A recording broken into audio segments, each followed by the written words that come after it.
I'm so glad you found my channel, Sweet Uniquities, where everything I do here is always sweet and custom for an event, making it a true uniquity. And today we are going to be doing something inspired by the current trends in home decor, and that is concrete and moss. So my good friend Susie, I love her dearly and I miss her dearly, but she was one of my first friends when I moved to St. Louis, and we became, fast besties, and we just had so much fun together, and we still do when we get together. But she is in home, she works for a custom home builder in St. Louis, and she does a lot with the design of the home, the colors of the home, helping homeowners to make good decisions about the colors and the things they put into their home, the appliances and the countertops and such. And so I asked her, like, what I was wanting to do some videos that were kind of with the current trends in just in home decor and design. And she said, natural things that found in nature are very in right now, like wood and the moss things and concrete, of course. So I was like, okay, I'm going to combine a couple of those, and we are going to make, hopefully, a concrete bunny on a patch of moss. Okay, so that is the goal today. Last year I did do a Easter video on a cake, a little cute bunny sitting on top of a cake that was covered in moss, but this is going to be a different moss because there's lots of different kinds of moss. So make sure you check out that video. I will link it down below. But thanks to Susie for the inspiration, and I hope this turns out because I love you and I want to represent you very well, Snezhna. So anyway, here we go. Let's jump into today's video. Okay, so let's start by making different shades of gray fondant. And let me just tell you, I started by using black fondant and white fondant and mixing it together, but I got more of a purple shade, and I did not want purple. I wanted true gray. So you need to use gel food colors for this. Next is tear up those pieces of fondant into little, small pieces and squish them together. I'm gonna leave a link down below of who I followed and to get some of this information on how to make this. But just, push it all together and then start rolling it out. And I did add Tylose to this so that it would harden, because I need the bunny to be sturdy so that it will sit on top of my cupcake or cake. And here you can really see it's starting to look like concrete in certain sections. I really like the different looks, the textures, the colors that are coming together here.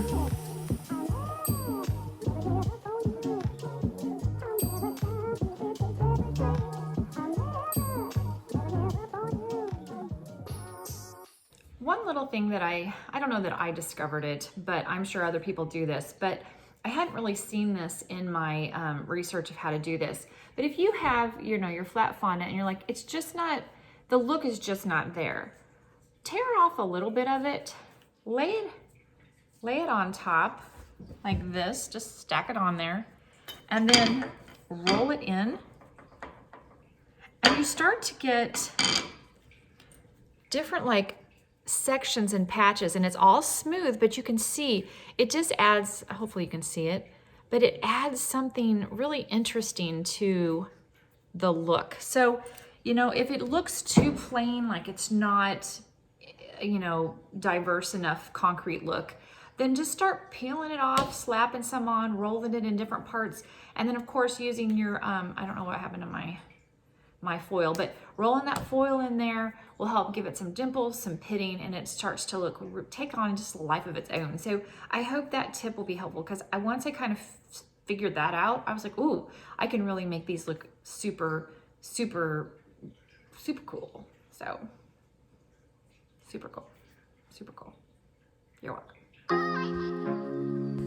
So here's a better visual of me taking a little piece of fondant, tearing it off and rolling it in so that you get a different look. It's kind of patchy. And I think, in outside, like concrete, you have darker spots on it and lighter spots. It just kind of stains that way or cures that way. But I love that. The next thing you can do is actually take some aluminum foil and wad it up and just press it into the fondant. It kind of gives it that pitted, distressed look. I just think it's so cool. Isn't that neat? So now it's time to make that spongy moss, and I will link the recipe down below. But just so you know, basically the ingredients include an egg, some flour, some baking powder, and honey. And of course you're going to need food coloring in different shades of green or browns depending on the type of moss you want, or if you want to do pink or blues, whatever colors you want. I found that a couple different shades of the greens looked really good together, so it kind of gave some different dimensions. So you might consider doing more than one shade of your green. So using 3 microwave-safe plastic cups, you're going to want to divide your batter up into those cups. And this is where you can change the shades of your batter.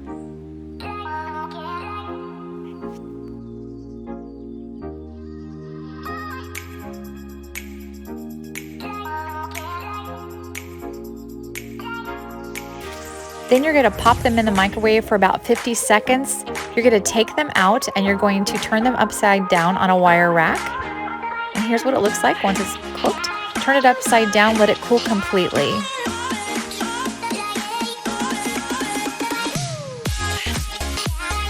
Using scissors, you'll just cut the little cakes out.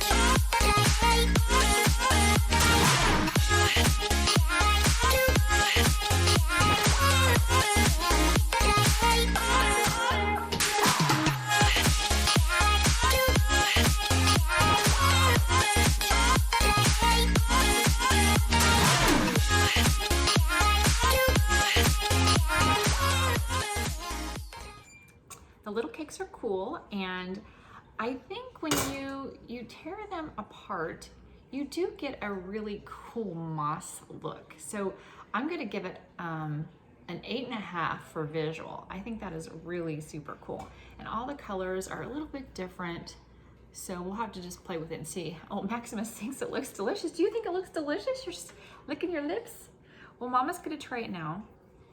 And I'm a little scared. The texture right now feels like kind of dry bread, honestly. Doesn't feel like cake at all, but I mean, I don't know. So Mama's gonna try it. Sorry, buddy. Oh dear God. You would probably really like it. Honestly, this is probably right up your alley because he likes stuff that the cat leaves in the cat's box. Ooh, okay. It is not cake, it is not bread, and it is not a muffin, but it is just, it's edible moss. We're gonna leave it at that. But it is very kind of dry and coarse. It is kind of a cross between those 3 baked goods. It's not super sweet, surprisingly. I mean, there's sugar and honey in it, but it's not tasty. So make sure your cupcake is fantastic because the topper's not gonna be so yummy. So anyway, I mean, I guess it depends on who your audience is, right? Right. So, all right. So let's get it on top of this cupcake, and I know it's going to be adorable. I wound up putting it on top of a pre-made cake because my rabbit was too big for a cupcake, but it looks so good. I think the colors turned out really good. I thought the moss looked really mossy, and the little bunny, I just loved all the different textures and colors that he has. I added a little cherry blossom just to make him pop and look ready for spring. So I hope you'll give this a try. I would love to have you back. Please subscribe and have a sweet and unique day. We'll see you on the next video.